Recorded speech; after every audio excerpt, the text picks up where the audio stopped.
的大军兵临城下，我爹为了活命，竟把我献给了攻城的敌军将领，因此毁掉了我的整个人生。惨死其功的那一刻，我祈求老天让负我的渣男全都不得善终。可万万没有想到的是，等我再次睁开眼时，我居然重生了。让我儿委身敌将，阿父有愧呀！兵临城下，阿父别无良策，全城百姓安危系于我儿一身。我知道你娘去得早，可阿父待你不薄，十二娘，阿父只有指望你了。冯敬亭的语气一句重过一句，急促的气息不均，堂堂太守宫全然乱了阵脚，而冯韵却安静的可怕。这一世，他的亲生父亲依旧选择了抛弃自己。阿楼，我要的东西都准备好了吗？十二娘已全部装完。敖仔，我们要走了。我儿，别怨阿父狠心。阿父有心吗？把原配生的女儿推入火坑，好让献祭生的女儿名正言顺嫁他姐夫，从此冯萧两家联姻，江山美人唾手可得。阿父可真是好算计啊！上一世，冯敬亭也像今天这样向冯韵承诺，假以时日便会去接她回去。于是冯韵每晚都心心念念的父亲明日就会来接她，可等到的却是未婚夫迎娶继妹的这一消息。那一晚，她心如刀割，整整大病了数月之久。而冯敬亭之所以选择抛弃冯韵，那是因为冯韵自生母亡故，继母进门，他便性情大变，不再像年幼时那般聪慧伶俐，整个人都变得木讷了。在冯敬亭眼里，她是一个除了美貌就一无是处的嫡长女。傻孩子，你在胡说些什么？萧三郎，我不要了，送给你和陈氏的女儿，就当卷了生养之恩，从此你我父女恩断义绝，两不相欠。冯敬亭面色大变，看着冯韵决然离开的背影，那一瞬间，他脑子很是恍惚。他以前不会顶撞，不会发脾气，更不会说什么恩断义绝呀。老神仙，你给我这闺女算算，那这是八字。这八字啊，一身妖精气，半副媚人骨，哎，红颜薄命啊！啊，那您看，能不能给他改运气什么的？贫道无能为力，太守大人就不要为难我了。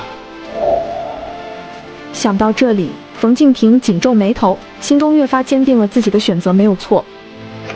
桃李年华的冯韵是安度郡太守冯敬亭和原配卢三娘所生，还在娘肚子里就和兰陵萧家的三郎定下了婚约，本该去年就完婚的。可那萧三郎是百年世家嫡子，齐朝宗室，得封晋灵王，他门楣高，眼界也高，大婚前自请去为太祖守灵，婚事就这样拖了下来。而今安度城门已经敌军压境，关门闭户的方式，小巷里传来的哭声、喊声，将人们内心的恐惧放大到了极致。北庸军的大将军裴爵是个冷面冷心的怪物，这阎王就在一墙之隔，破城只在须臾，死亡的阴影笼罩了下来。快听，北庸军的战鼓鸣了！太守这是降了，会不会被杀啊？轰的一声，城门洞开，阿劳高举降书，驾着驴车从中驶出，黑色的车轮徐徐往前，驴车左右排列着整齐的美姬20人，他们妆容精致，穿着艳丽的长裙，却红着眼睛，如同赴死。狂风夹裹着落叶，将一片春色飘入北庸军将士的视野，仿佛一瞬间，又仿佛过了许久。驴车终于停下，停在一群如狼似虎的兵卒中间。冯韵的手指缓慢地抚过敖仔的背毛，隔着一层薄围轻纱，感受来自四面八方的赤裸而冰冷的目光。安度郡太守冯敬亭，奉承献美，率将士3000，全城百姓35248人，向贵军启降。没有人回应，黑压压的北庸军鸦雀无声。阿楼双膝跪地，将降书捧过头顶。安度郡太守冯敬亭，奉承献美，率将士3000，全城百姓35248人，降大金国，裴大将军，叩首吉祥。冯韵听出了阿楼的哭腔，若裴爵不肯受，北庸军就会踏破安度城。这座城里男的女的老的小的，很快将变成一堆堆无名无姓的尸骨。阿楼一声高过一声，喊破嗓子，终于有人回应：收下降礼，收下了，收下了，收了好，收了就不会屠城了。列阵入城。诺。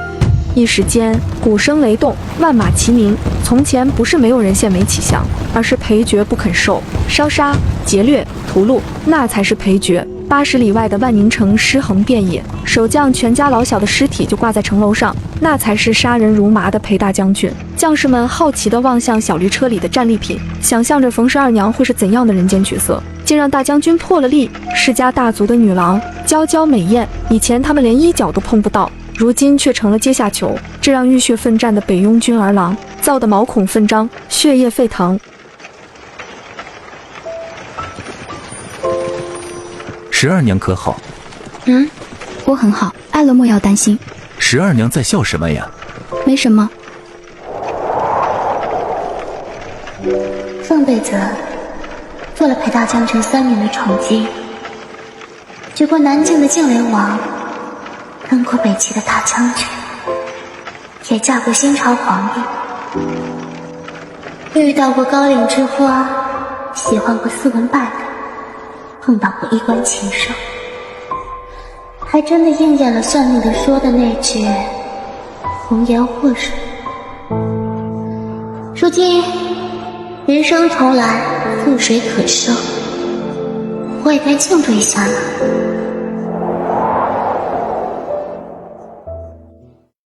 小驴车吱呀吱呀地驶入北雍军大营，将士们看着他们的战利品，顿时就沸腾了起来。都说这南齐妇人生的温雅娇软，今日一见，果真是名不虚传啊！要是能和这样的女子，别做梦了。大将军帐下，何时轮到你们乱来？抓紧训练。营房里躁动不安，在兵刃碰撞和骂咧声里，20美姬被押入了东营。不消片刻，就有哭声传出来，押解的士兵对他们很不客气。冯韵其实和这些美姬没有什么不同，都是北雍军的女仆，但大将军没有开口，营里也不好为难，于是单独为他安排了一个住处。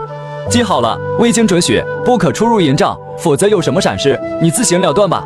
敖七还是那样啊，这会儿他多大？16还是17？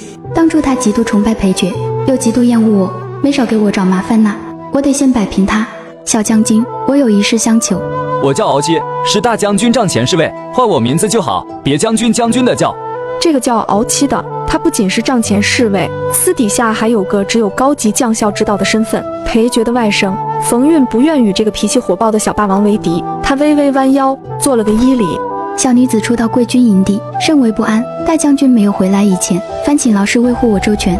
美人的笑令人心飞乱撞，敖七愣了一下，心头猛跳，莫名烦躁起来。我知道你担心什么，北雍军没有那么多畜生，我就在帐外，只要女郎不乱跑，可保平安。等大将军回营，那就看你的造化了。大将军今夜回不来，我怕营里会出乱子。什么回不来？你在胡说什么？猜的。什么事？慌慌张张的。将军有急信。出去说。将军，凤城县美看似诚心启降，其实早搬空了府库。冯敬亭本人也趁着北雍军松懈的当口，烧了府库粮仓，在城里四下纵火，借机带着亲兵和家眷从密道仓皇南逃，安度城乱成一片。冯敬亭这个老匹夫，这是扔了个烂摊子给我们啊！敖七顿时火冒三丈，匆匆走进屋内。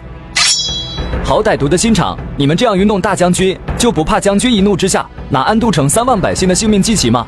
什么事让将军如此恼火？我并不知情，你也看见了，我只是亲爹的妻子。那你怎知大将军回不来？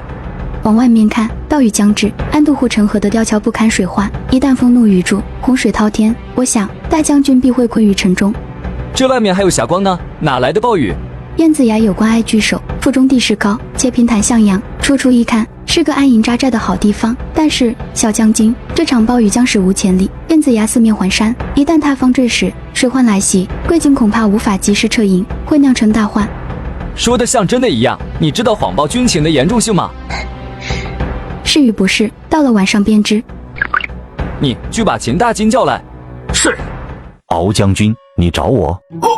我第一个乖乖，这是冯敬亭的女儿，这水嫩嫩俏生生的，活像画卷里走出来的仙女。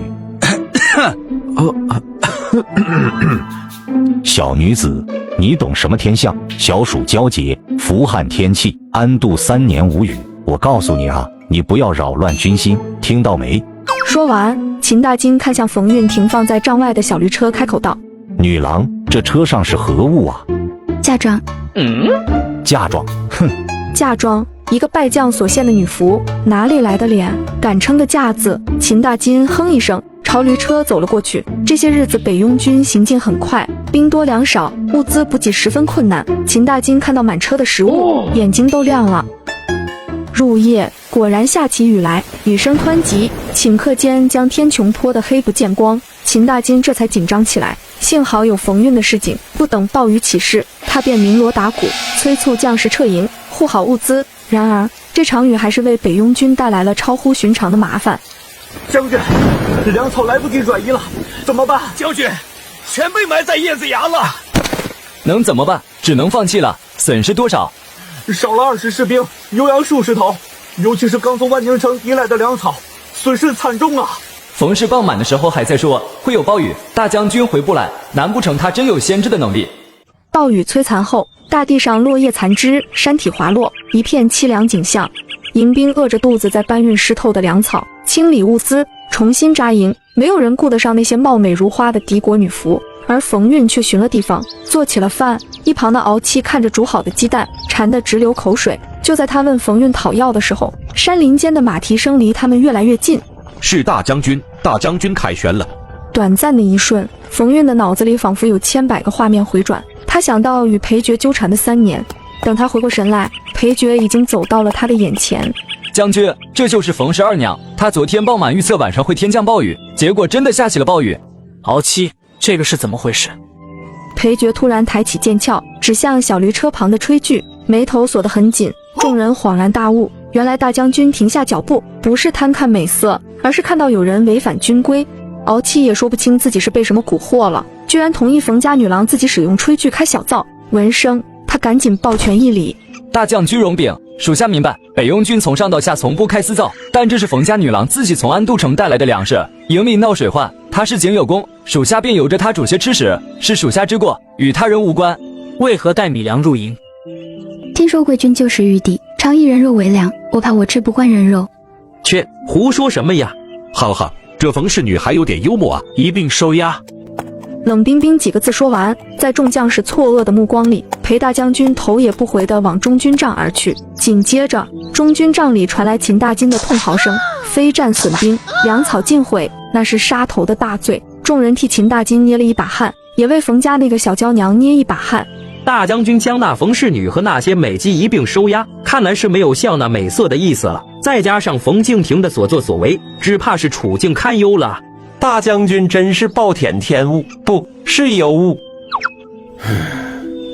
看押女服的地方在大营的最北面，大雨过后，地面很是潮湿。冯韵坐在帐里唯一的草席上，不见丝毫慌张。裴大将军是什么样人，他很清楚，任他美成天仙，他也不会动心。尤其是现在这个时候，裴爵更为谨慎，生怕半夜被枕边人给抹了脖子。这一番冷遇，冯韵很是满意，但一众美人却恨极了。都怪这个冯氏二娘多事惹恼了大将军，要不然我们怎会落得这样的下场？如今她已不是那高高在上的太守之女，和我们一样都是女仆，看我不给你点颜色瞧瞧！